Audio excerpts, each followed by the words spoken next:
following is a presentation of Main Street Media, your source for news, sports, and information on Main Street in Middle Tennessee.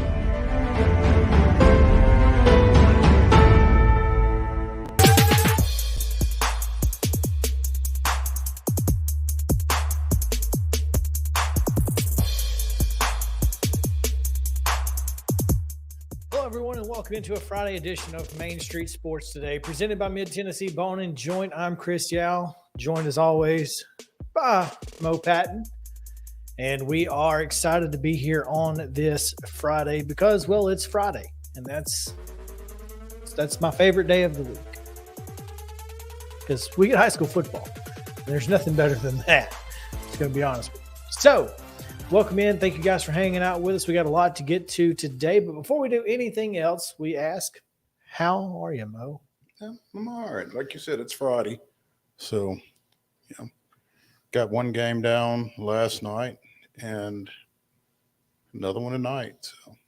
Yeah, and several games last night that we'll get to here in a moment. Some surprises across Middle Tennessee, specifically in southern Middle Tennessee. So, yeah, a lot going on in high school football, and we'll talk about those things happening last night, things that are happening tonight, all of that and much, much more here on Main Street Sports Today. We've got Jeff Him coming up at 2:15, and then we will be giving our picks at the top of the hour, college football picks against the spread.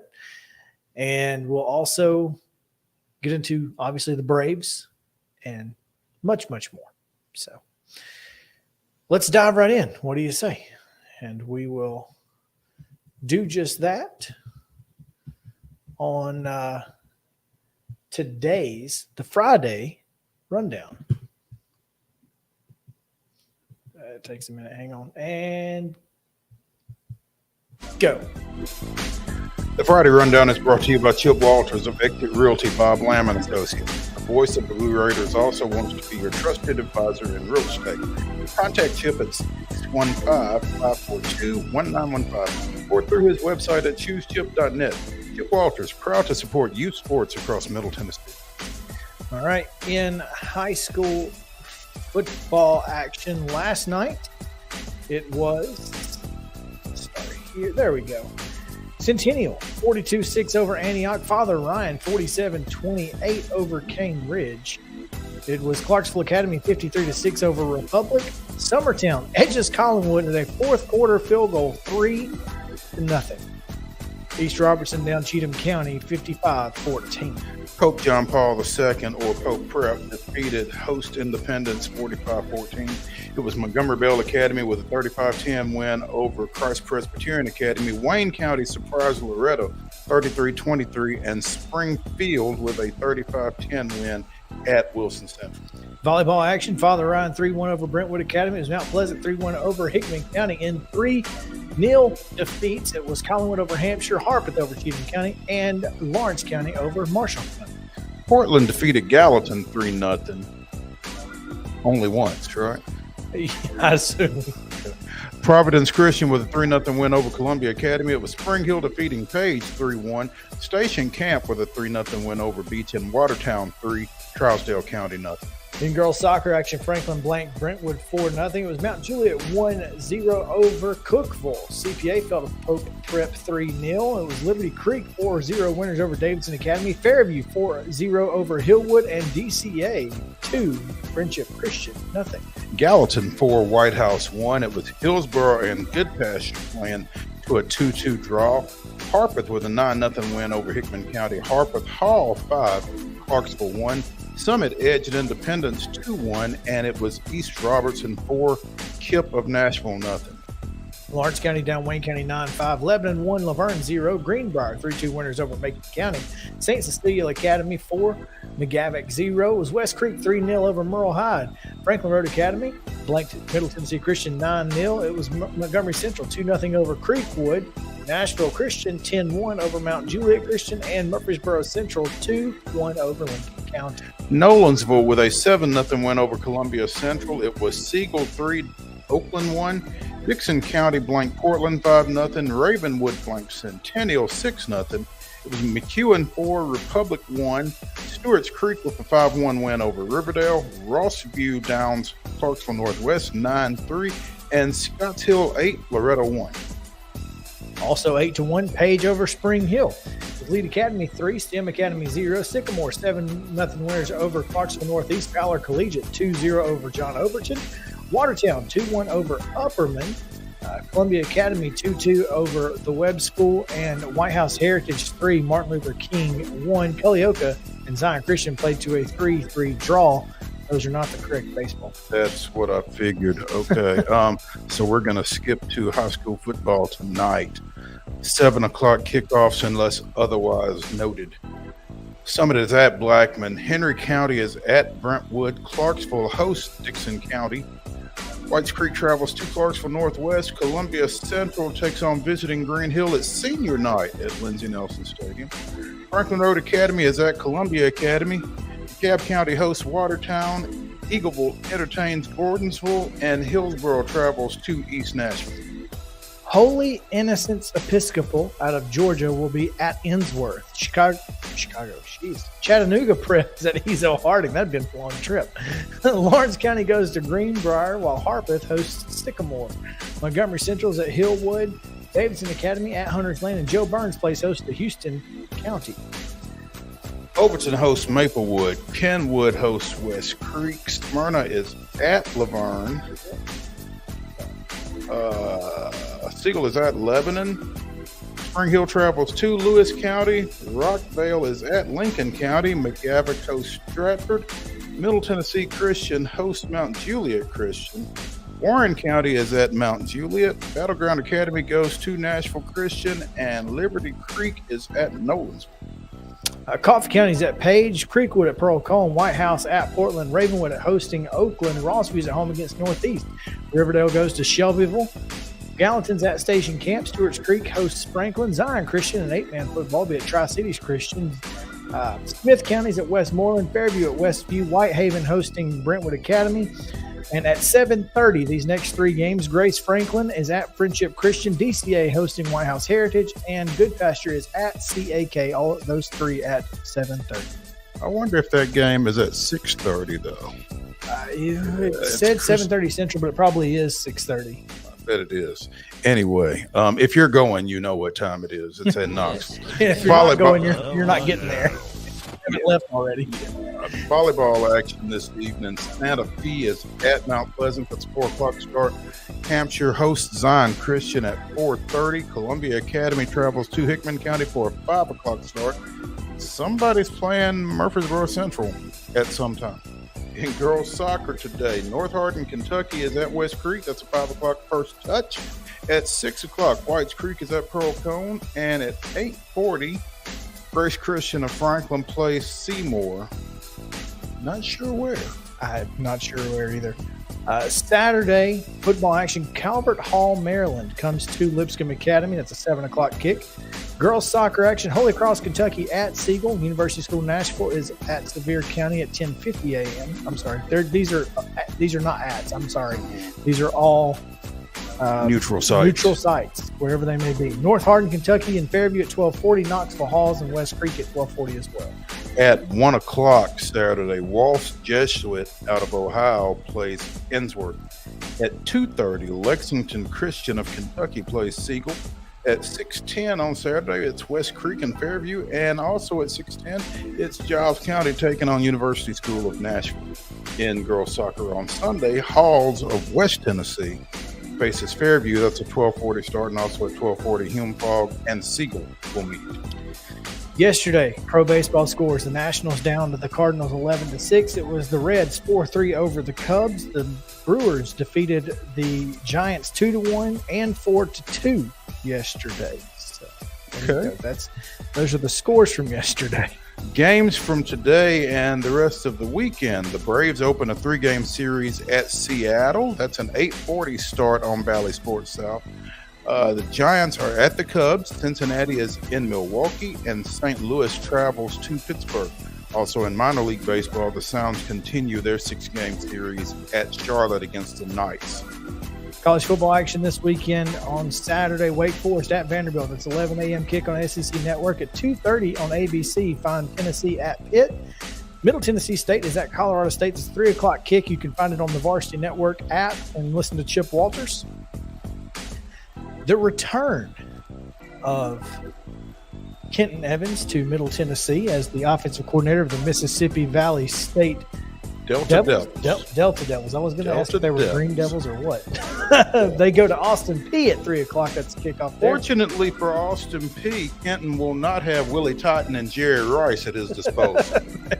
Because even now, I think they could probably pose problems. They probably could. Yeah. Jackson State and Tennessee State meet in Memphis at Simmons Bank at Liberty Stadium That's it. for the, quite in all likelihood, the final Southern Heritage Classic. More than likely, or at least between these two teams. And Cumberland at Reinhardt, as we told you earlier this week, has been canceled. MLS action on Saturday. The Galaxy of Los Angeles are at Nashville at 2:30. You can find that on MyTV 30. And NFL action on Sunday. Fox 17 has the Giants at the Titans at 3:25 Central. That's going to do it. For your rundown, brought to you by Chip Walters. Visit Chip Walters.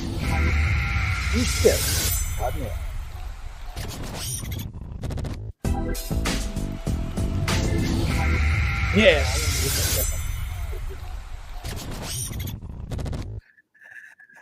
Mo, today's top story is we'll get to it as quickly as we can here.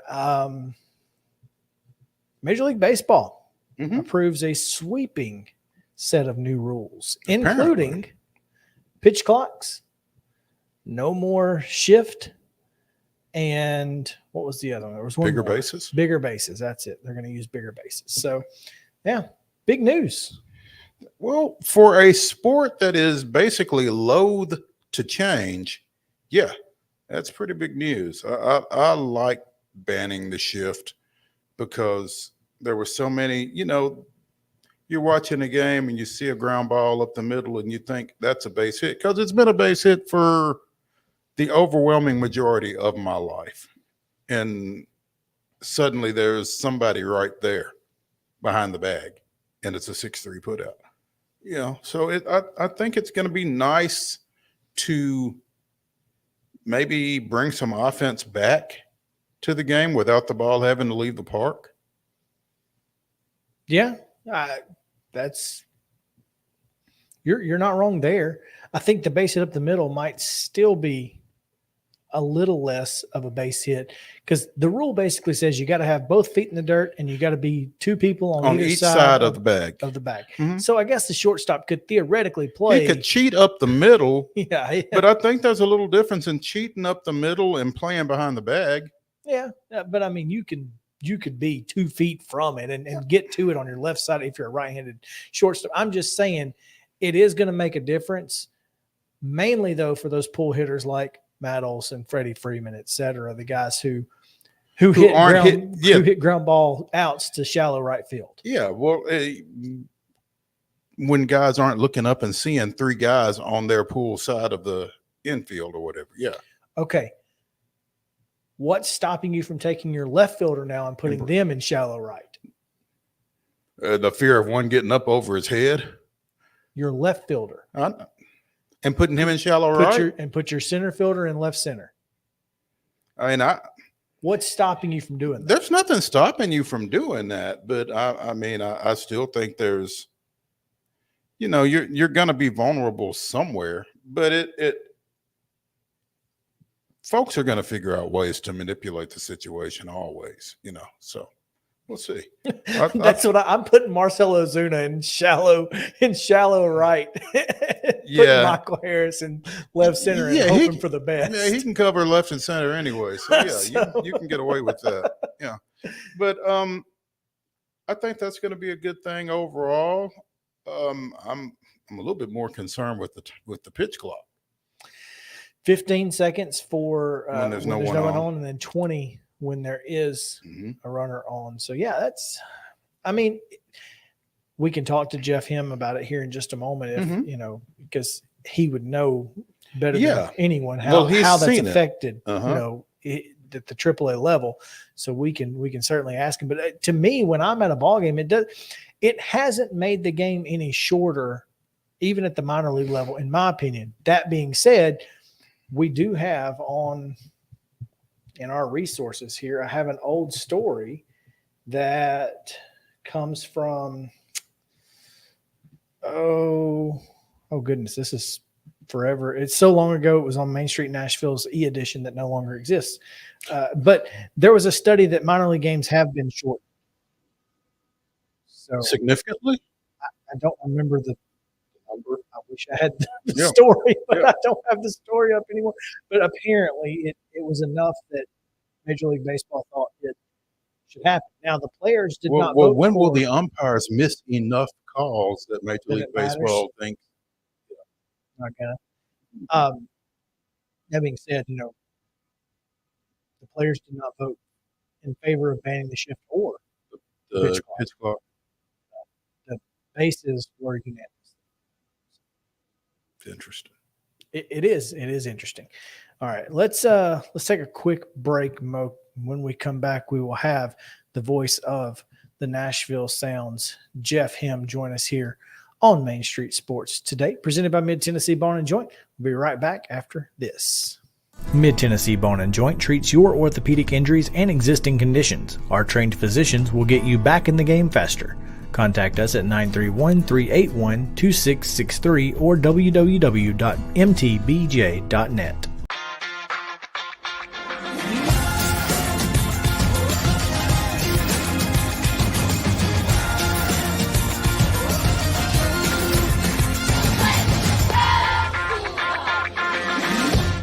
Hey folks, while we take a quick break from the show, I want to tell you about our friends over at Custom Stone Handlers in downtown Columbia. Ed Rich and his team at Custom Stone Handlers believe in leadership. And outside of the military, our greatest leader building platform is sports. Custom Stone Handlers proudly encourages young people to get in the game.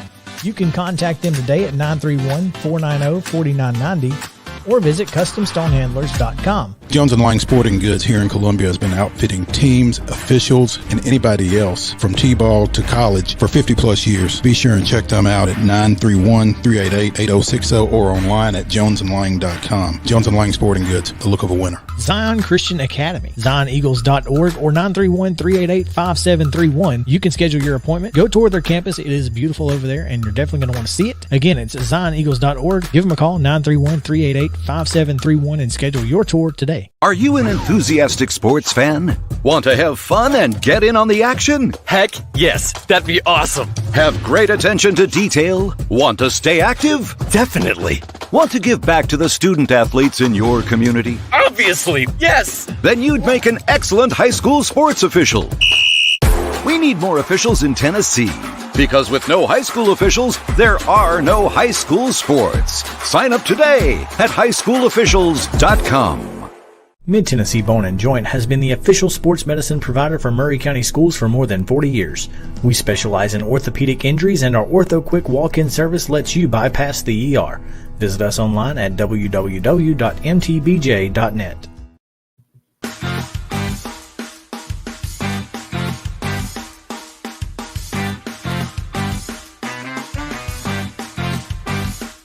Welcome back in Main Street Sports Today for Mid-Tennessee Bone and Joint. Chris Yao, Mo Patton, coming to you live from southern Middle Tennessee. Glad to be doing it. And looking forward to our next segment as we get a chance to talk to the voice of the Nashville Sounds, Jeff Him.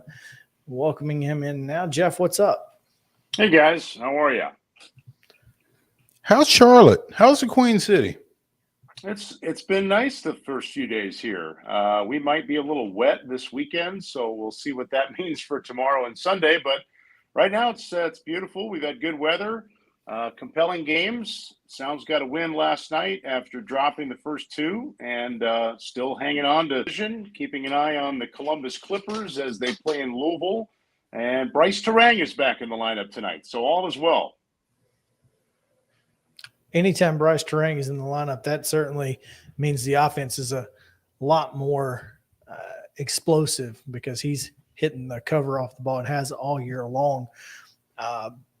obviously it's been an interesting week in Charlotte, taking on the last place.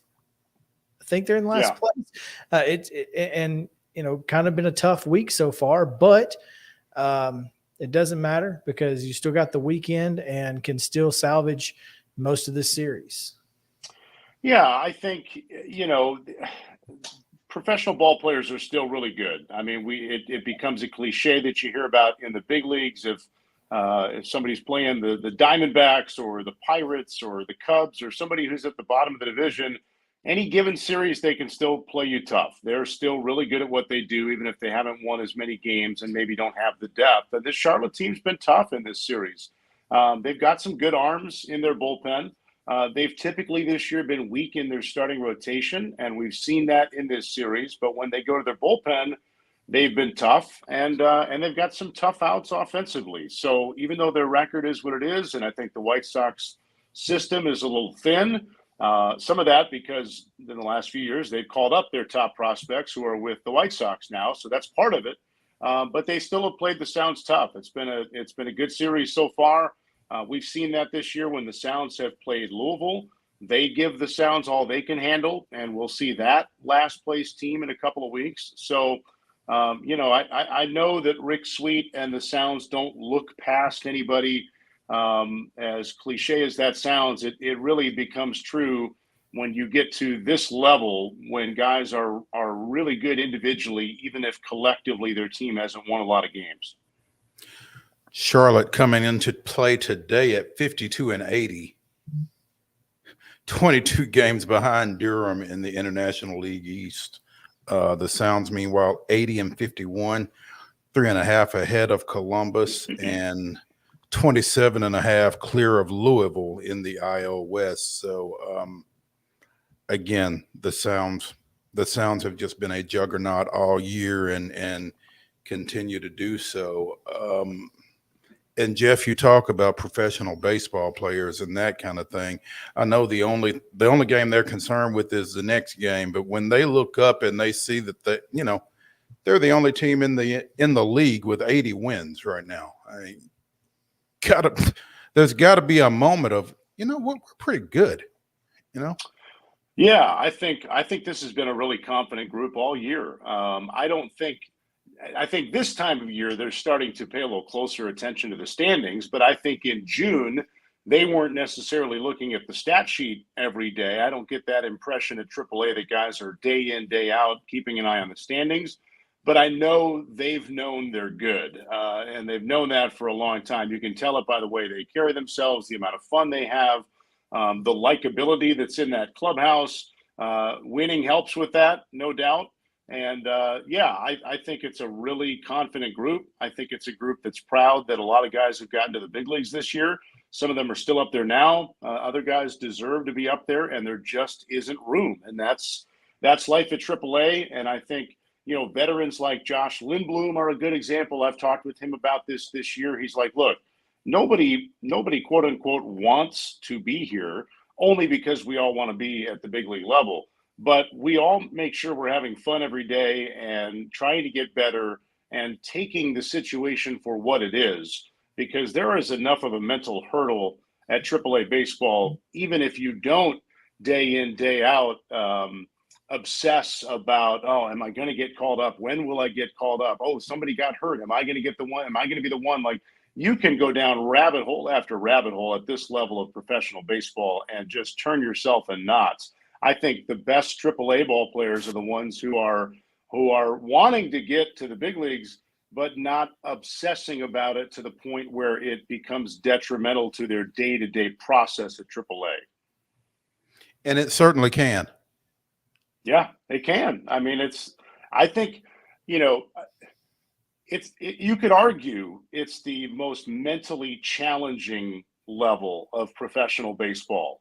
The big leaguers are the best of the best of the best, but, and I'm not saying that they don't have mental challenges of trying to stay in the big leagues, but AAA has its own can of worms with the mental grind that it can put on a player. And I think that part of it makes this a really interesting level day in, day out. one of the reasons that Nashville has been so good all year long, Jason Alexander getting the start for the Brewers tonight. And who's going to be on the bump for the Sounds? It says TBD on the website, but I'm hoping that maybe Jeff has the answer. Well, for us here in Charlotte, it's going to be left-hander Robert Gasser, prospect who came up last week from Double-A. He was part of the Josh Hader trade with San Diego, along with Esteori Ruiz coming over.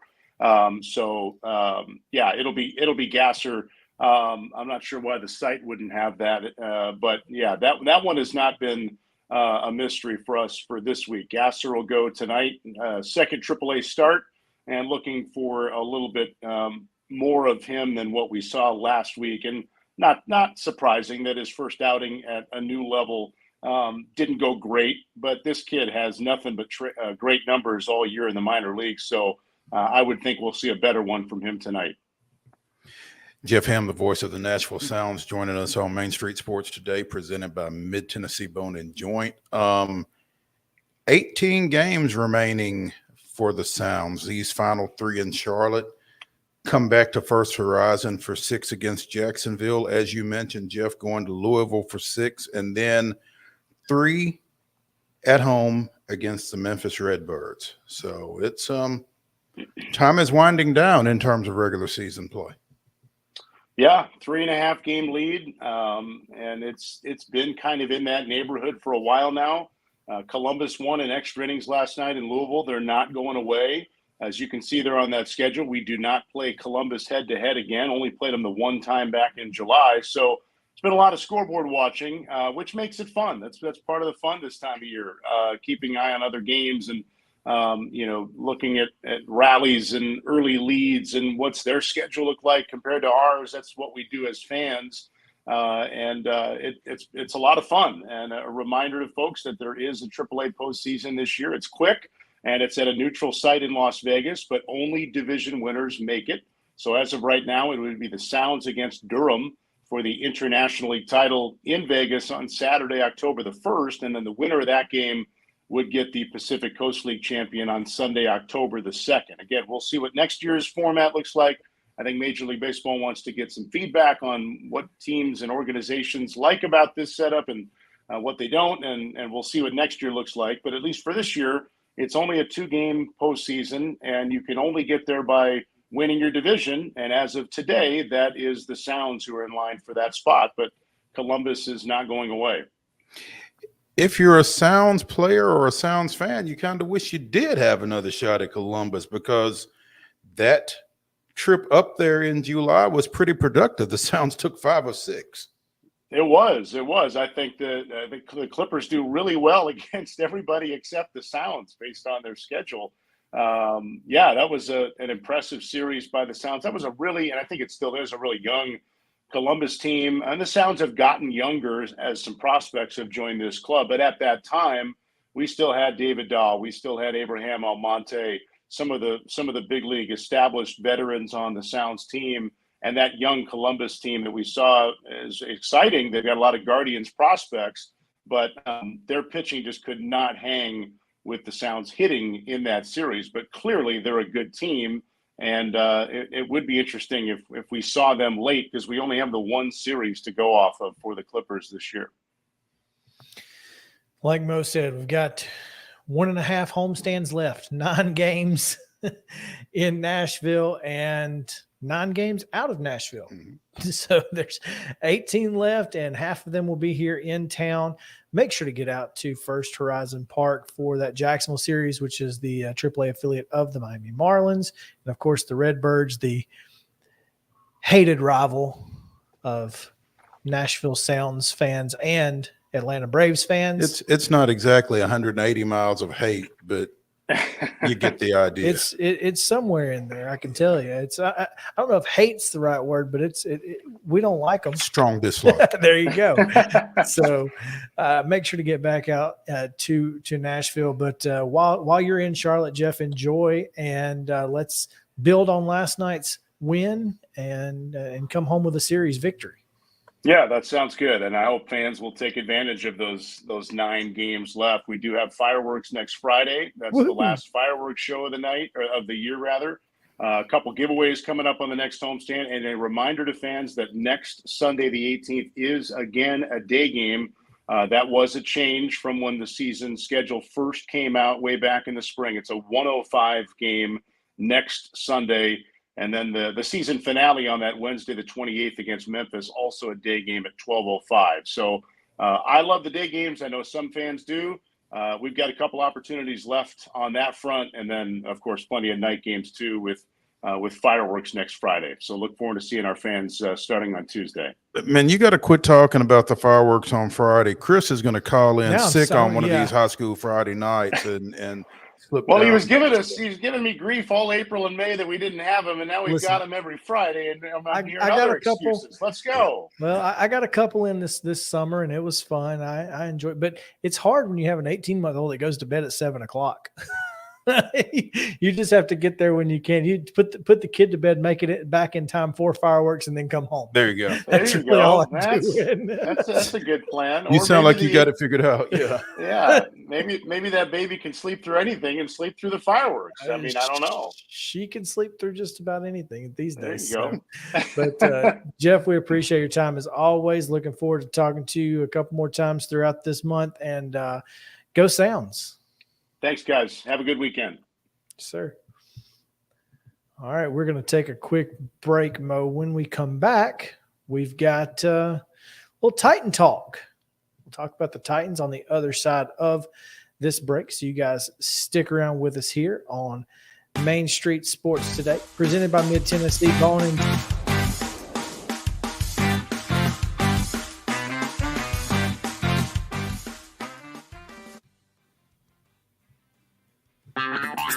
This is Chris Yao with Main Street Sports Today. Every show, Mo Patton and I welcome friends from all across the sports landscape, from high school coaches and reporters to national, college, and pro sports personalities. You never know who might stop by for a chat. AP Tennessee Sports Editor, three-time Tennessee Sports Writer of the Year 2020 TSWA Hall of Famer. She covers the Titans, the Predators, the Grizzlies, college football, and hoops. Please make welcome Teresa Walker. Former University of Tennessee, former Team USA Olympian, ex-Cy Young Award winner, R.A. Dickey. R.A., did I miss anything? Man, that was sweet. Yeah, I need to listen to that before I go to bed every night. That was nice. Has 5 sports Emmys. That's not bad for the other guy in Wham, Ryan McGee. Other guy in Wham married the best looking girl, Bananarama, so other guy in Wham had a pretty good life. From preps to pros, we're taking on the sports topics you care about. Tune in across Main Street Media social platforms at 2 p.m. or on demand on your podcast distribution platform of choice.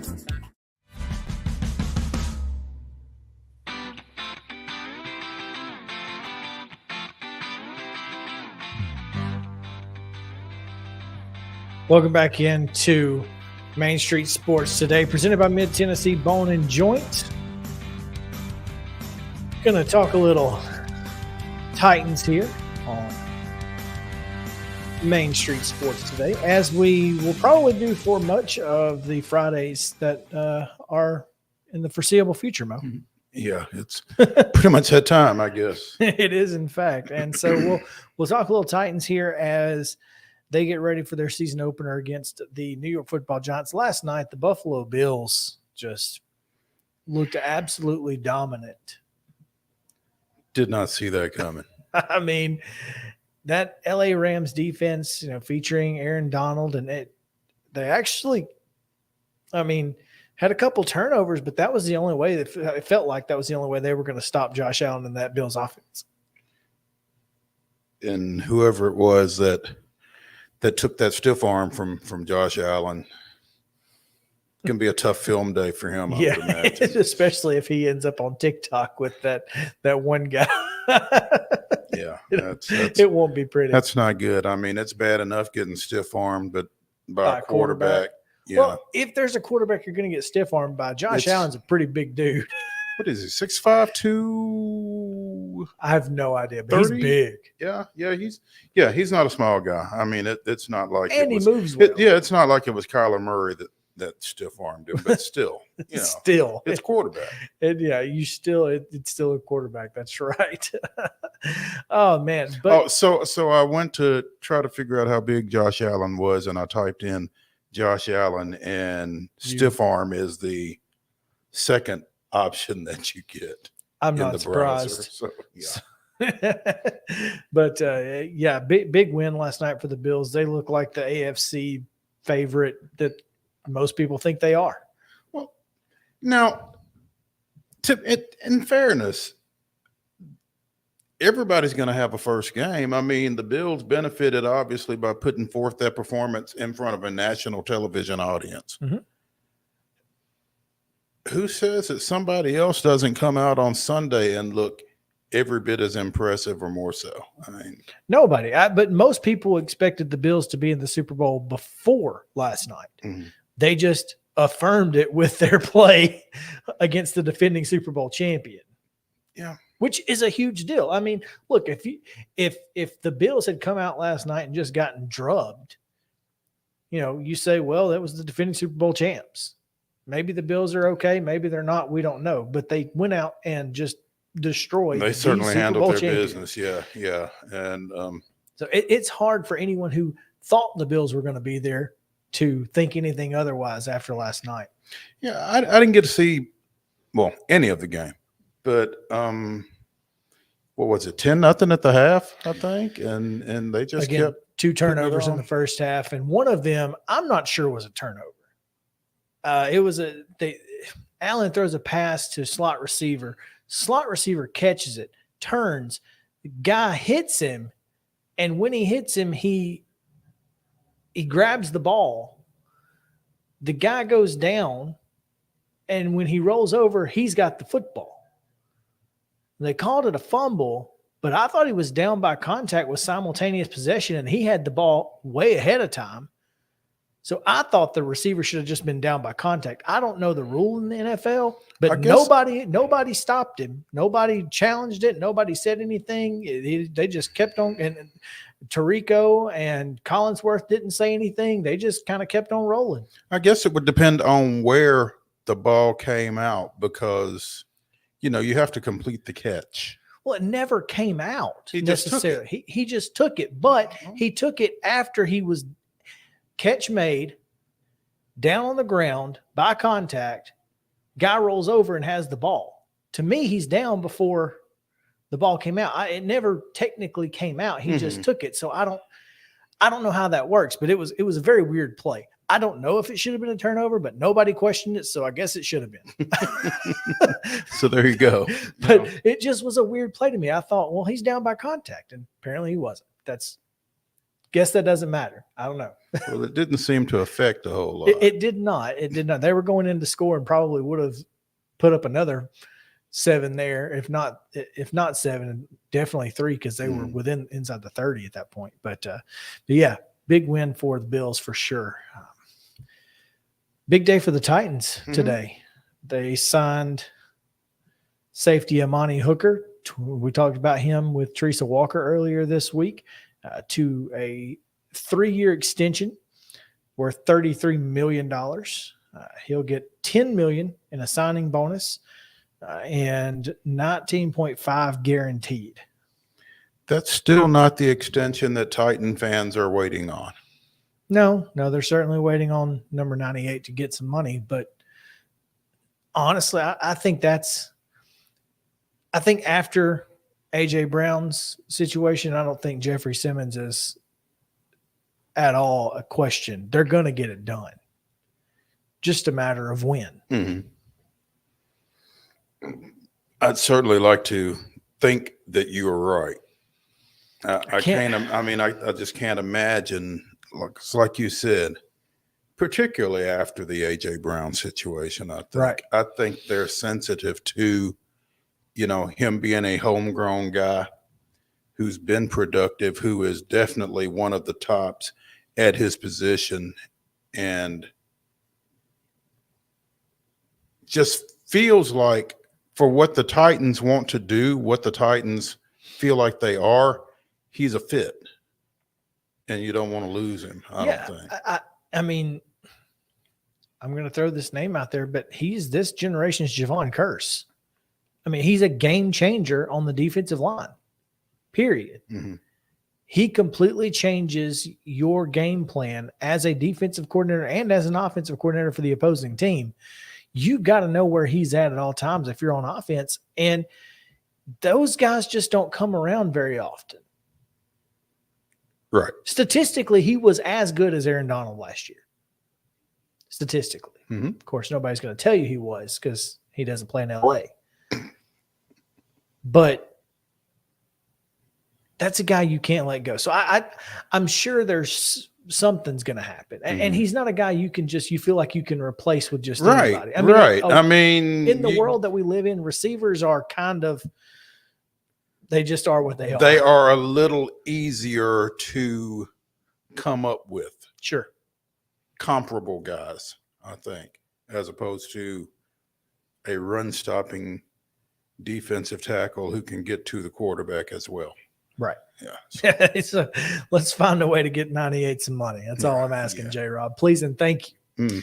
But this Sunday, obviously the Giants coming here with a brand new head coach, Brian Daboll, who was at one time the offensive coordinator for the Crimson Tide.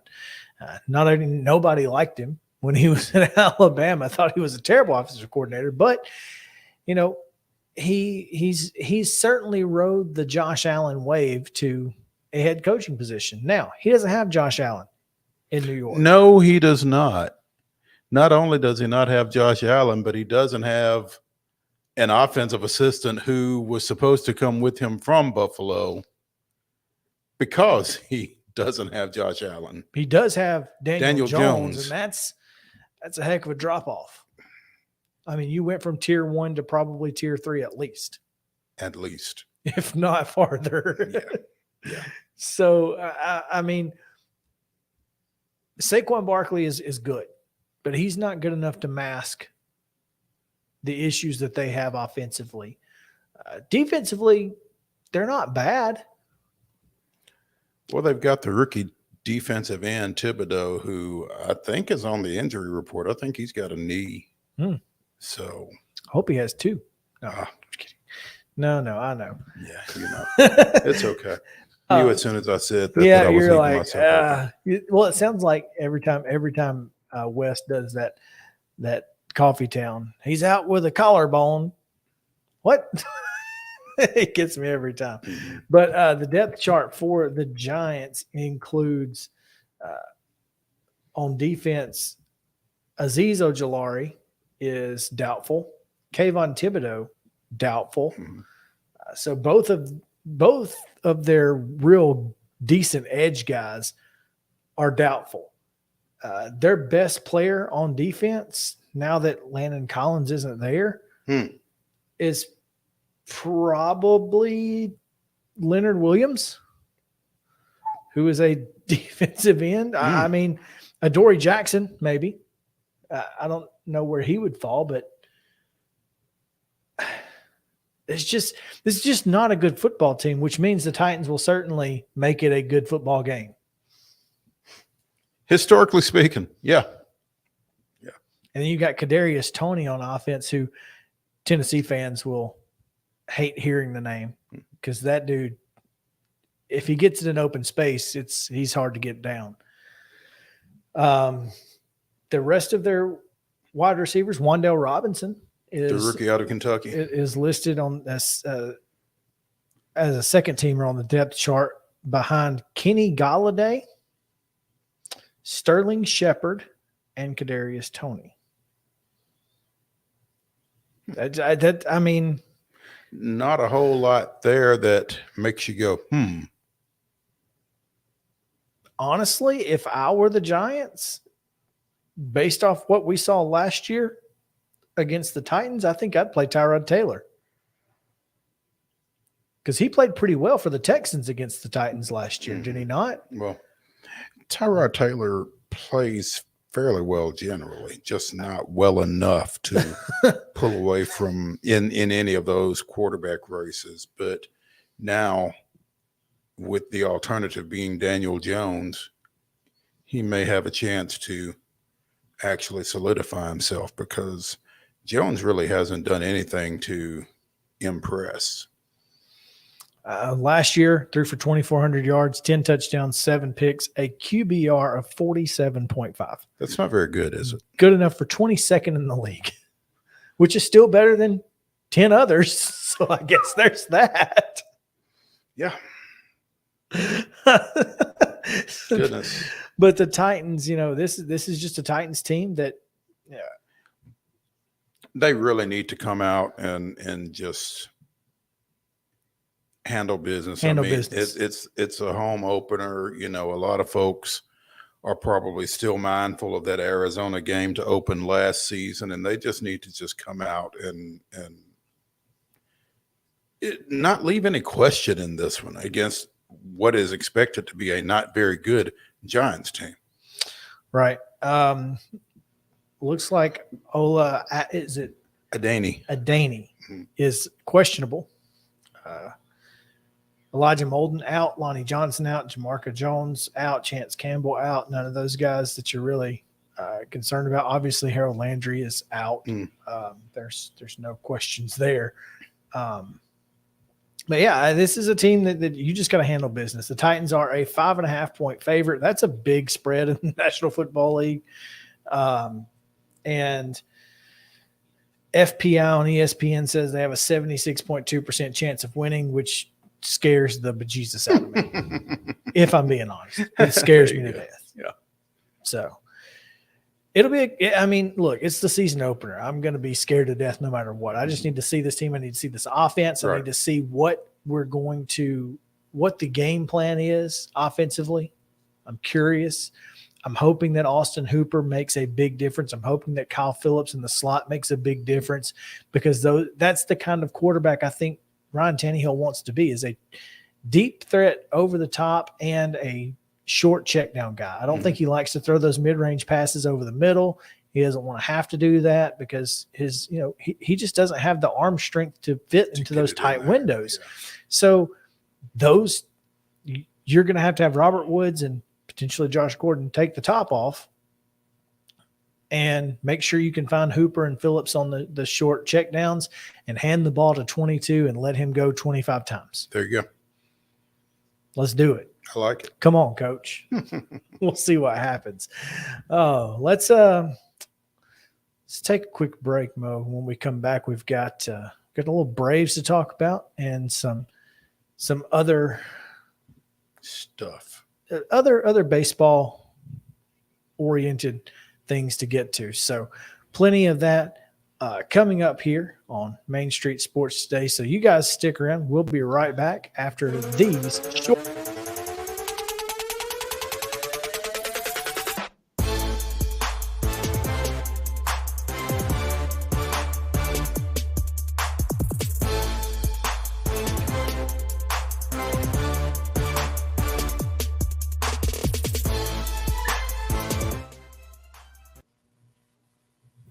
Mid-Tennessee Bone and Joint treats your orthopedic injuries and existing conditions. Our trained physicians will get you back in the game faster. Contact us at 931-381-2663 or www.mtbj.net.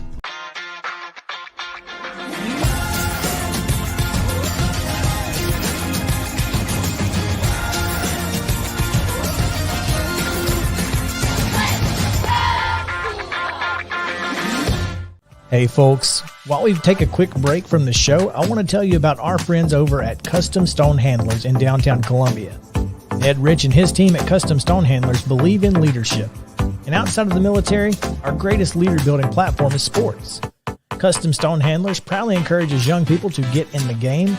You can contact them today at 931-490-4990 or visit CustomStonehandlers.com. Jones & Lang Sporting Goods here in Columbia has been outfitting teams, officials, and anybody else from T-ball to college for 50-plus years. Be sure and check them out at 931-388-8060 or online at jonesandlang.com. Jones & Lang Sporting Goods, the look of a winner. Zion Christian Academy, ZionEagles.org or 931-388-5731. You can schedule your appointment. Go tour their campus. It is beautiful over there, and you're definitely going to want to see it. Again, it's ZionEagles.org. Give them a call, 931-388-5731, and schedule your tour today. Are you an enthusiastic sports fan? Want to have fun and get in on the action? Heck yes, that'd be awesome. Have great attention to detail? Want to stay active? Definitely. Want to give back to the student athletes in your community? Obviously, yes. Then you'd make an excellent high school sports official. We need more officials in Tennessee. Because with no high school officials, there are no high school sports. Sign up today at highschoolofficials.com. Mid-Tennessee Bone & Joint has been the official sports medicine provider for Maury County Schools for more than 40 years. We specialize in orthopedic injuries, and our Ortho Quick walk-in service lets you bypass the ER. Visit us online at www.mtbj.net.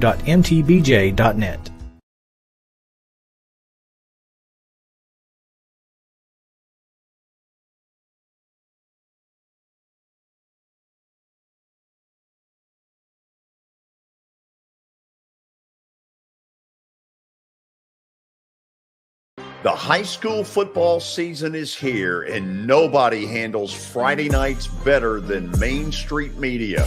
Here's Zach Womble with details. That's the name of the game here at Main Street Media and Main Street Preps. Is, we've been doing this for a long time now, and I think you hit on it. We've got an army of reporters across all of Middle Tennessee. I think there's about 130 schools in the Middle Tennessee area, and we try to cover all of them. We cover about 11, 12 counties at this point. And those Friday night shows, it's we're gonna show that off. We're gonna showcase the talent that we have on the field with reporters across several mid-state games on the weekly basis. So whether you're in Williamson County, whether you're in Giles County or Murray County or Montgomery or Robertson or anywhere in between, we're gonna have you covered from 6 to 11. Friday Night Live is presented by the Tennessee Highway Safety Office, where fans don't let fans drive drunk.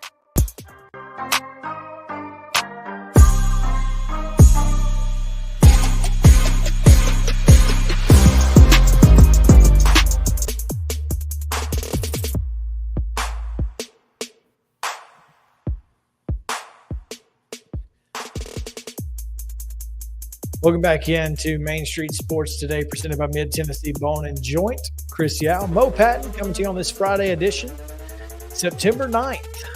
Boom shakalaka. I saw a TikTok, Mo, the other day of a woman who said, who was going through things that kind of shell-shocked her when she moved from the United States to Germany. And she said she was on a train, and this person was wearing like a scarf and a leather jacket, and she looked at her and she was like, what are you wearing? And they were like, fall fashion. And she said, it's 86 degrees outside. So it doesn't matter. September 1st, they are wearing jackets and scarves, and they care way more about the fashion than they do the temperature. And I just don't know if I can handle that. Yeah, I kind of prefer to be functional. Yeah, I'll let it be. I'm going to let my clothing certainly reflect. Mm-hmm. That's it. Reflect the weather outside. Absolutely. That is. My wardrobe is climate dictated. There you go. That's exactly what it is. Oh man, Mo, let's just go ahead and start off here and give them this day in Braves history. What do you say? September 9th, 1969, for the first time in his 6-year major league career, Phil Niekro reached a 20-win plateau, scattering 6 hits and allowing 1 run over 10 innings as Atlanta defeated the visiting Dodgers 2-1. 10 innings. Can you imagine asking a starter to go 10? No, that doesn't happen. Yeah. As Atlanta defeated the visiting Dodgers 2-1. Ralph Garr's base hit scored Sonny Jackson for the walk-off victory as the Braves moved into 3rd place in the NL West. 1.5 games back of the division-leading Giants, a game behind Cincinnati and a half game ahead of Los Angeles. Niekro finished that year 23-13, the first of 3 20-win seasons for Nuxie over his 24-year Hall of Fame career. 23-13. That's a lot of decisions. That's 36 decisions. And you can only do that if you pitch 10 innings every time you go out. Yeah, because somebody's going to blow some of those for you otherwise. And again, that was a 4-man rotation back in the day. I mean, they were going out there. Men were men, and and pitchers pitched by George. Oh man, make baseball great again, right? Let's do something. Goodness, this is ridiculous. No, I'm kidding. Hey, look, it is what it is. These days, it's tough, especially when your managers are pitching to the bullpen. but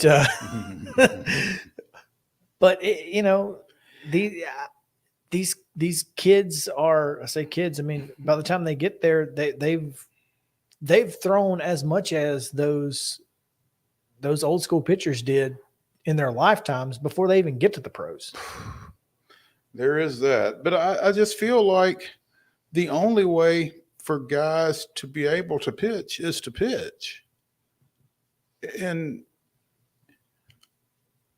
again, we had a situation a couple of weeks ago where Max Fried probably could have gone out for the 9th and didn't. Spencer Strider earlier this week probably could have gone out for the 8th and 9th, or certainly the 8th, despite struggling early over at Oakland. They're not conditioned mentally as much as anything to go deep, I don't think. Third time through the order. That's it. That's all it is. I don't think Strider's fastball loses anything from the first time to the third time through the order, and I don't think that slider gets any worse. First, third, fourth. I just think that there are some guys that is the situation, but I don't think that's every guy. And there's a good story, I think, on The Athletic. Joe Madden talking about analytics and the advent of analytics and how it's kind of taken over the game. And we've mentioned it from time to time on here, but not very deeply. But I just think that there's too much being dictated by the numbers and not enough being dictated by what you see. The performance. Yeah. Use your eyeballs. Yeah. Who cares what the piece of paper says? Yeah. So anyway, Braves have won 7 straight. They've got 3 in Seattle. It's going to be a tough series. And Robbie Ray, the former Cy Young winner from Brentwood native and Brentwood native. Yeah. Going against Charlie Morton tonight. So Morton will take the bump for the Braves. How do you feel about this one? I don't know enough about Seattle really to have a feel for it. I mean, I know they're not Oakland, but other than that, it seems like they swing it pretty well. But if Charlie's on, that doesn't matter. And the way the Braves are playing offensively right now, you just feel like at some point they're going to score, whether it be early, late, or somewhere in between. And they're just playing really well right now. And I don't think where they're playing is really a factor. And I expect them to get at least 2 of these next 3. Morton going against Ray tonight. Max Fried on Saturday against George Kirby. And then on Sunday, to be Marco Gonzalez for the Mariners, who is 10-3 on the year with a 3.98 ERA and 135. Say that again. 10-3 on the year with a 3.98 ERA and 1.35 WHIP. Okay. So they're scoring runs. But the Braves do not have a starter listed. Who do you expect to be on that Sunday game for the Braves? I think it'll be Odorizzi.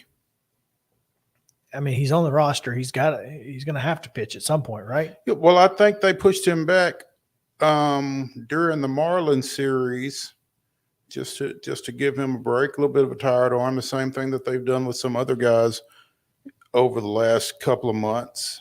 And they've had the pitching depth with Elder and with Anderson and with some of those guys to be able to push a guy back. So they basically just skipped him. And I think he comes back in on Sunday. Okay, I think that's an option. Of course, or you bring Elder back up. He threw awfully well against Miami. You've got that, and here's the thing. Odorizzi has pitched against the American League for a while. Mm-hmm. I mean, you have some data to go on, probably. Yeah, if I had to guess, against the Mariners with him. So, that's That's a positive, I think, for the Braves to know whether or not you should pitch him. Yeah. To give you an idea. They got a pretty good idea. Maybe this is a good idea, or maybe it's not a good idea. So I just don't know. And so I'm interested to see where they go there. But yeah, 3 in Seattle. Again, we talked about it yesterday. 6 on the West Coast before coming back home for 6 and all NL East play to end out the year. Really need to win 4 of these. And you've got Morton, Freed, probably Odorizzi, Wright, Strider, Morton. I feel like if you don't win 4, you have really blown a good opportunity. Mm-hmm. Absolutely. And I don't know how many times we've talked about it, but beating the teams you're supposed to beat. San Francisco's not playing particularly well right now. If you can some kind of way miss Rodon, that would probably help. You do not. You do not miss Rodon. Unfortunately, you get him in the finale against Morton. Well, so then maybe you win the first 2 in San Francisco. Win the first 2, try to get on, and it's a day game too, so the Braves are probably going to play like trash anyway. So 7-3, 7-3 on Wednesday. So that's true. That's true. They've started to kind of dispel that between that one and the game up in Pittsburgh.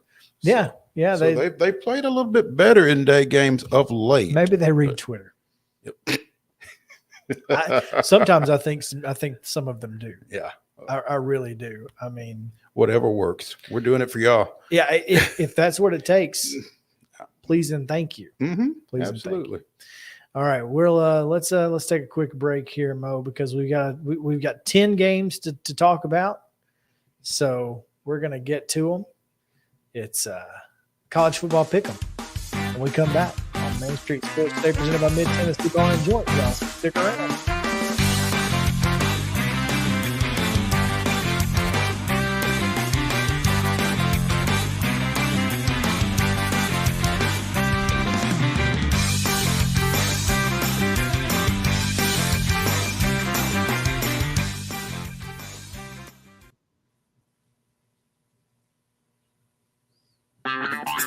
This is Chris Yao with Main Street Sports Today. Every show, Mo Patton and I welcome friends from all across the sports landscape, from high school coaches and reporters to national, college, and pro sports personalities. You never know who might stop by for a chat.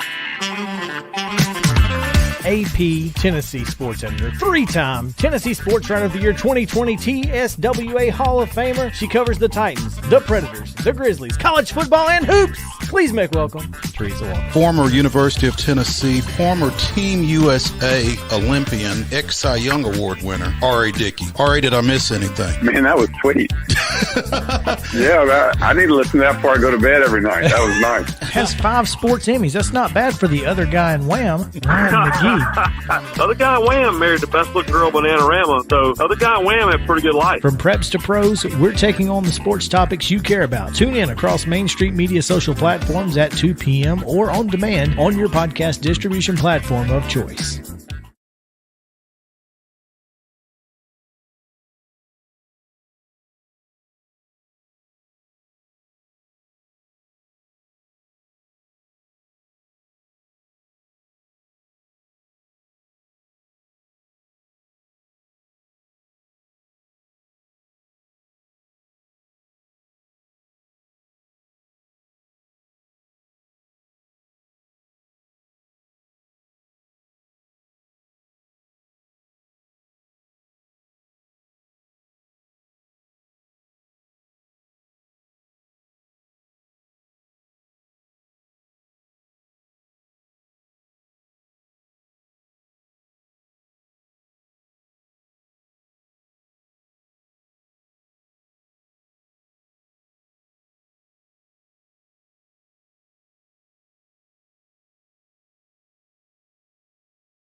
Oh, yeah. Welcome back.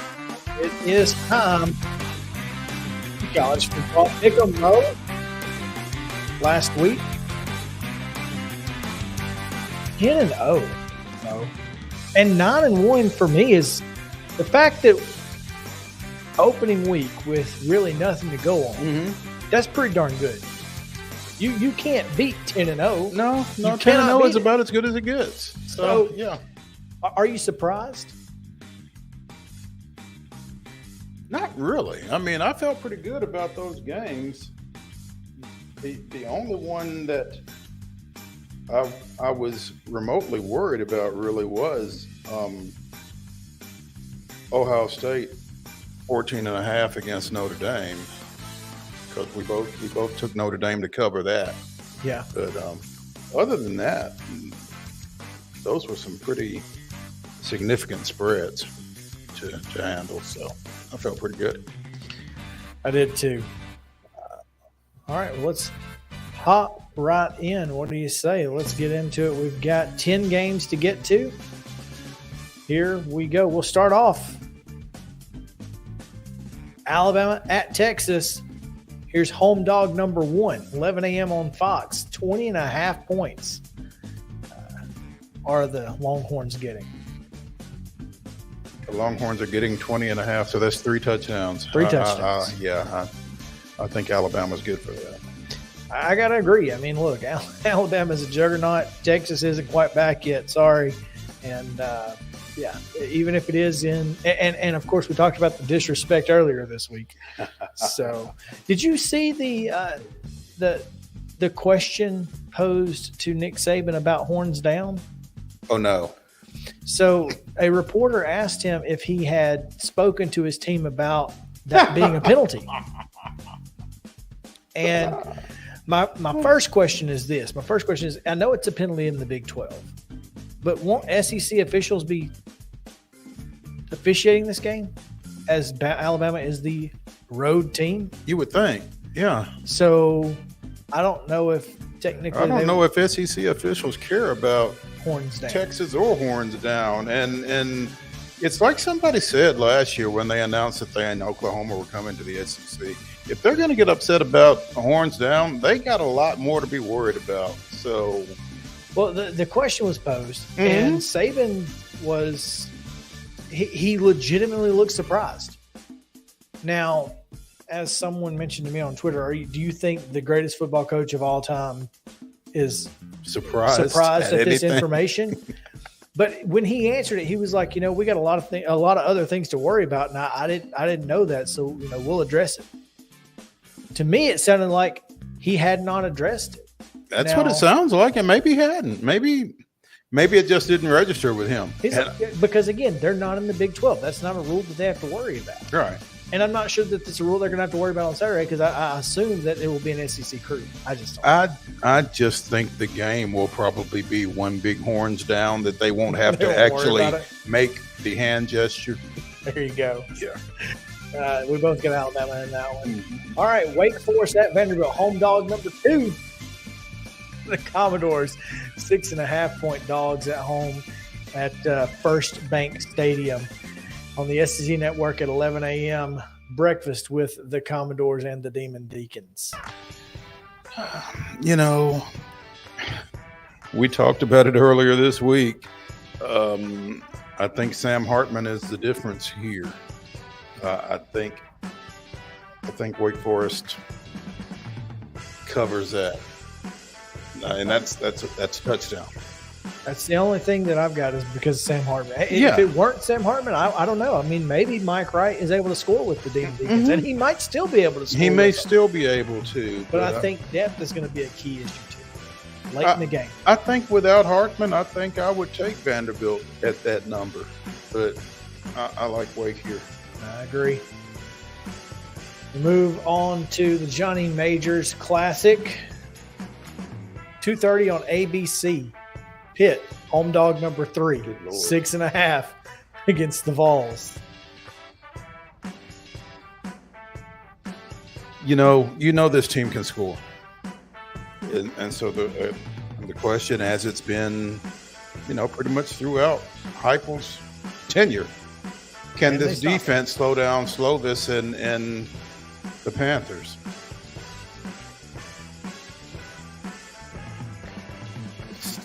I like UT, and maybe it's just a bias. I don't know, but I like UT here. If it was more,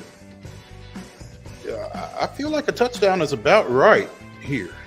Yeah, I think this is gonna be closer than the experts think. Yeah. I'm gonna go Tennessee here, but only because if West Virginia, who plays Big 12 defense, can stop them for half a game, you'd like to think UT can. I feel like Tennessee can too. So I'm going to go with Tennessee here.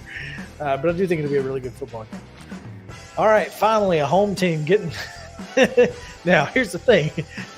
They flipped the script. 2:30 on Fox, Washington State at Wisconsin. Man, I just don't know. This is a wild one because, Washington State last week looked pitiful. And so I just don't know. I'm going to go Wisconsin here because even though it's 17.5 points, I just think I think they are a team that should challenge for their division because who the heck else is in it? Minnesota. Is Northwestern their biggest competition in that division? Isn't that something? Yeah. I just feel like Wisconsin covers because I don't think Washington State is that good. They're not. Yeah. So that's on that basis. I'm going with Wisconsin. I'm with you. 3 o'clock. FS1. Houston at Texas Tech. This is a future Big 12 matchup. But it's not this time. Texas Tech, 2.5 points at home against. Now, you get 3 points for being at home.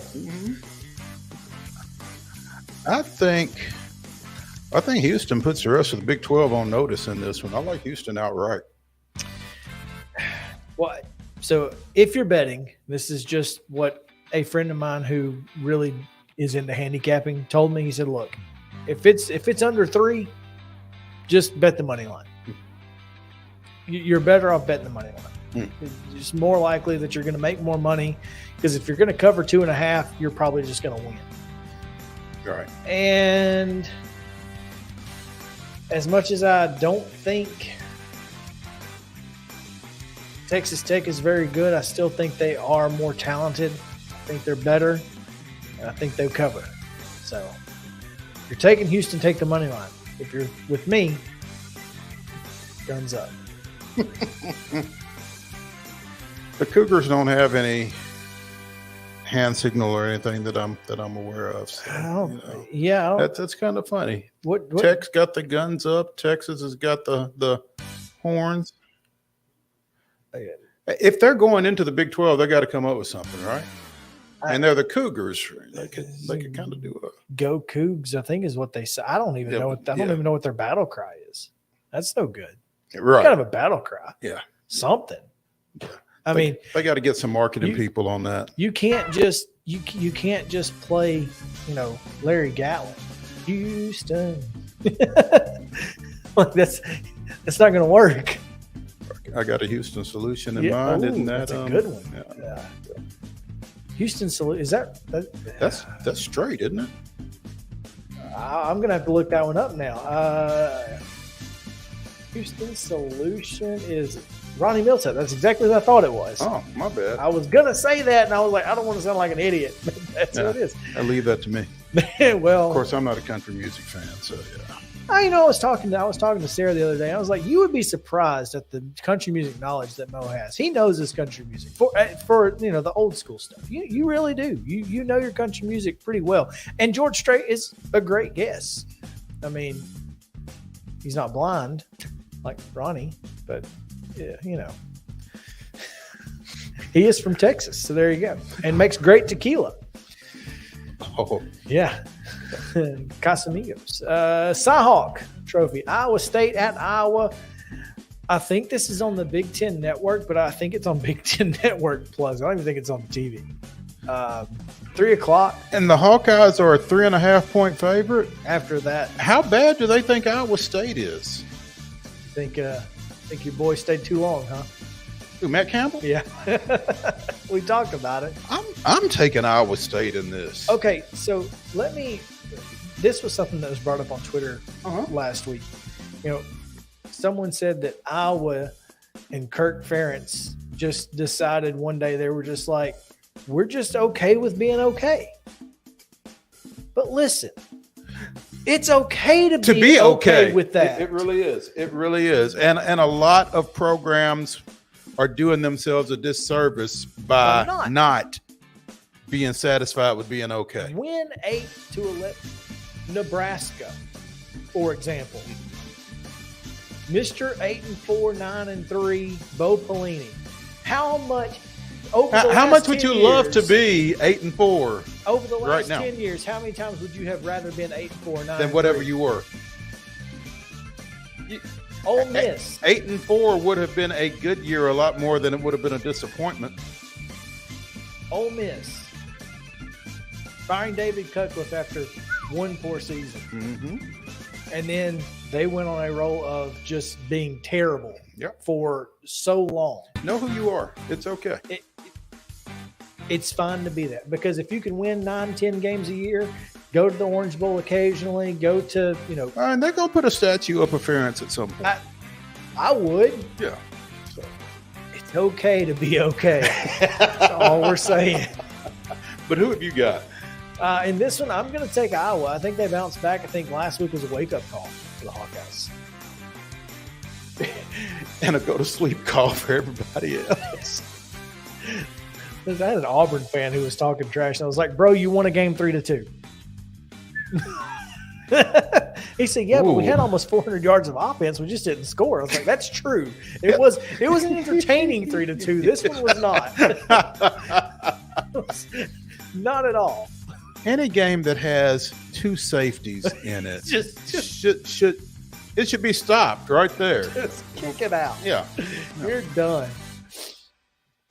Oh, man, here's a big one. Kentucky at Florida. Florida, 4.5-point favorites. I don't think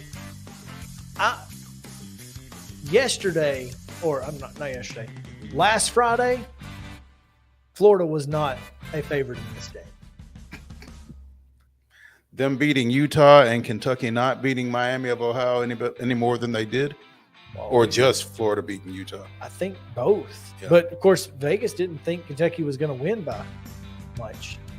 They had them at 20, so. Well, and it was 24. And that's what I'm saying. They kind of nailed it. I don't know. You're in the swamp, 5 o'clock. At least it's not, middle of the day. But you got to warm up in the hottest part of the day. Yeah. I think it's going to be tough. I'm going to go Gators here. I don't want to go Gators, but I think I'm going to have to. Speaking of Kentucky, did you happen to see Keaton's play? Did he get called for a penalty on that? There was a flag on the play. I just don't know if it was on him. I couldn't tell because, it cut off. But I don't know if it was, celebration or taunting or something? No, I think it was immediately on the hit. Oh, wow. So I don't know if it was on him or I just don't know. But I didn't see anything in the hit. Laid that kid out. So good for Keaton. I was glad to see him get in. I'm hoping to see him a little bit. Absolutely. This Saturday down in the swamp. But yeah, got the Gators in this one, much as I hate to. USC at Stanford, 6:30 on ABC following that Tennessee Pitt game. Stanford, 9.5-point dogs against Lincoln Riley, Caleb Williams, and the crew. USC didn't look great last week. It was Rice.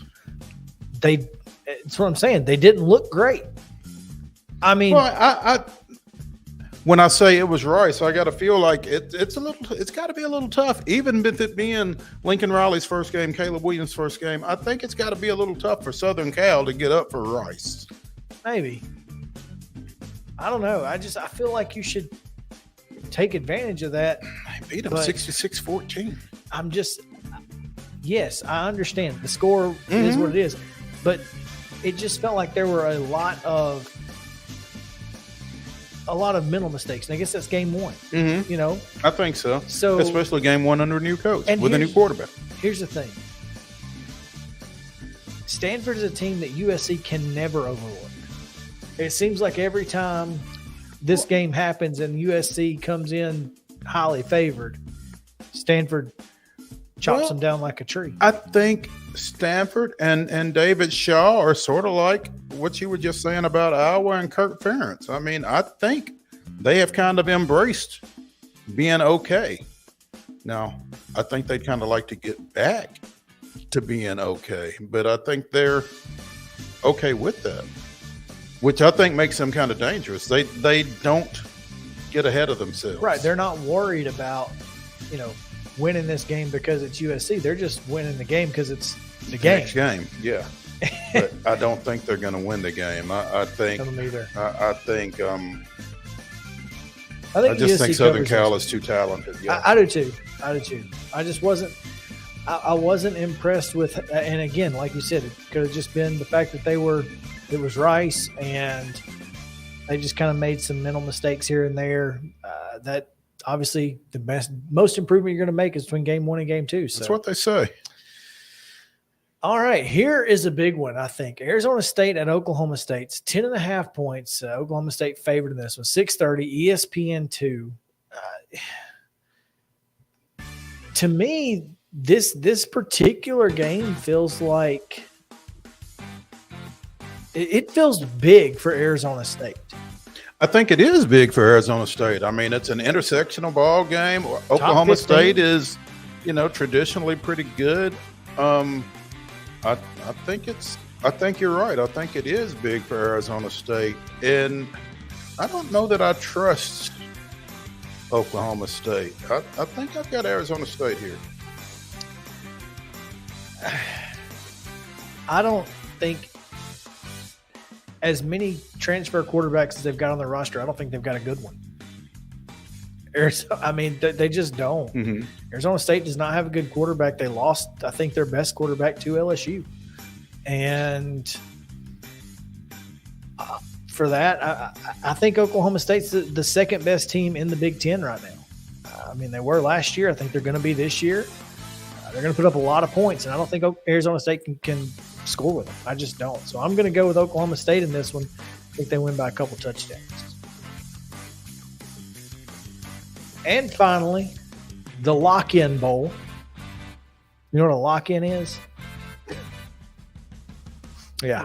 The Baptists and the Mormons will take the field in Provo at 9:15 on ESPN. It's not exactly Pac-12 after dark, but it's pretty darn close. The best team in the Big 12, the team I picked to win the Big 12 against the independent Cougars. This is for both teams. This is a chance for IU to solidify itself against the defending Big 12 champ. And it's also a chance for Baylor and I just lost their coach's name, Dave. Aranda? Starts with an A, yeah. I think it's a chance for the Bears to kind of cement themselves as, you said they're the Big 12, the defending Big 12 champs, and for them to come out and say the Big 12 goes through us again. Arenada, I believe. It's some sort of pronunciation of Aranda. Mm-hmm. But however you say it, I like him and his team in this. I think so too, and it's the most picturesque football stadium in the country outside of maybe Montana. Montana's got a really nice one too. Mm-hmm. But in FBS, there's not a better stadium. Boone's probably close, but the snow in Utah just makes it otherworldly for me. Aranda. Aranda. Dave Aranda. I know how to spell it. I just know how to pronounce it. That's it. So, but regardless, I've got the Bears here. The Bears. God, this is tough for me. I'm going to go with Baylor too, but I thought BYU played really well, even though it was South Florida last week. Cross country trip, different. It was South atmosphere. Florida. but it's still South Florida. Yeah, So- and I think you got to be careful with that. I don't disagree with you. I don't disagree with you at all. All right, that is it. Those are our 10 games.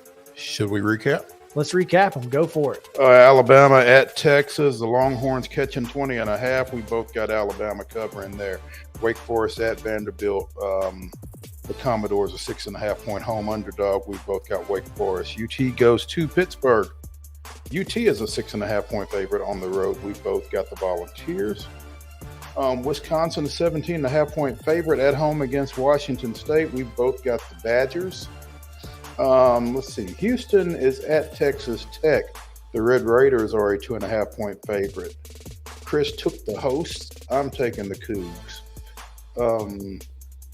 Cyhawk, Iowa State is in Iowa City. That's it. Against the Hawkeyes. The host, 3.5-point favorites. I've got Iowa State. Chris has got the Hawkeyes. We both took Florida, a 4.5-point favorite in the Swamp against Kentucky. We both got Southern Cal, a 9.5-point favorite on the road at Stanford.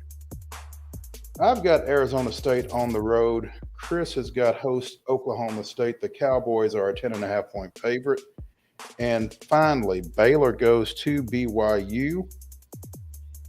The Cougars are a 2.5-point favorite, and we've both got Baylor to cover. So there you go.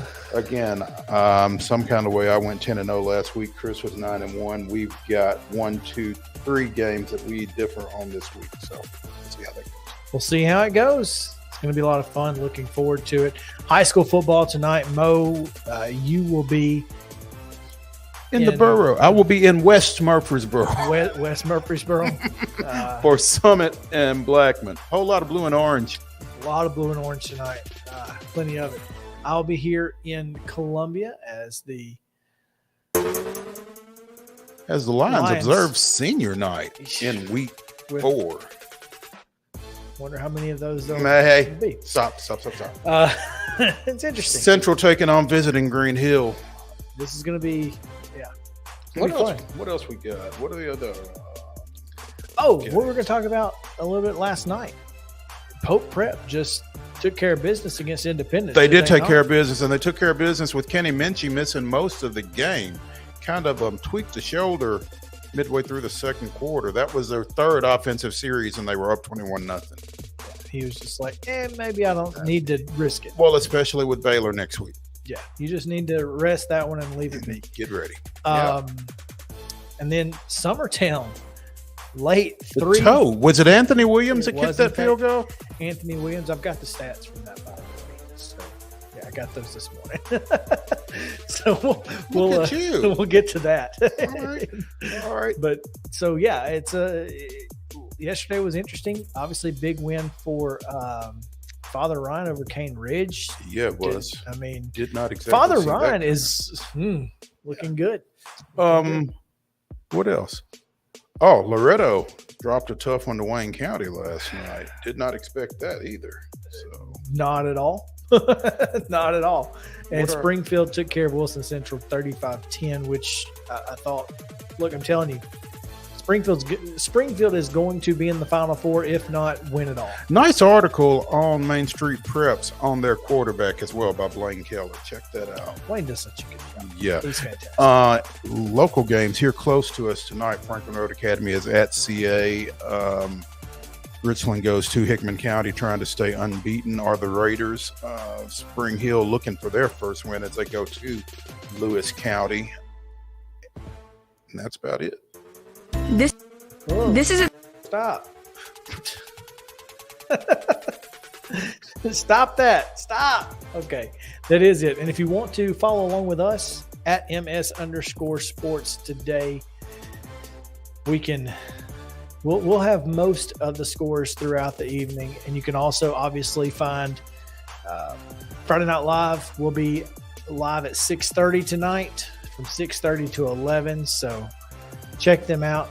Will be a lot of fun as George Plaster, Zach Womble, and Mo and I will be featured at some point this evening. So Actually, are you? I don't think there is Zach Womble Oh, no Zach tonight. Okay. Yes. George and Billy Derrick will be taking it on. So there you go. Yeah. All right. Well, appreciate you guys hanging out with us. We'll be back on Monday, same bat time, same bat channel at 2 p.m. here on Main Street Sports Today. Thank you guys for hanging out with us. Thanks to our fine sponsors, Tennessee Bone and Jordan, and everyone else. I'm Chris Yao. Mo? Ladies and gentlemen, the weekend.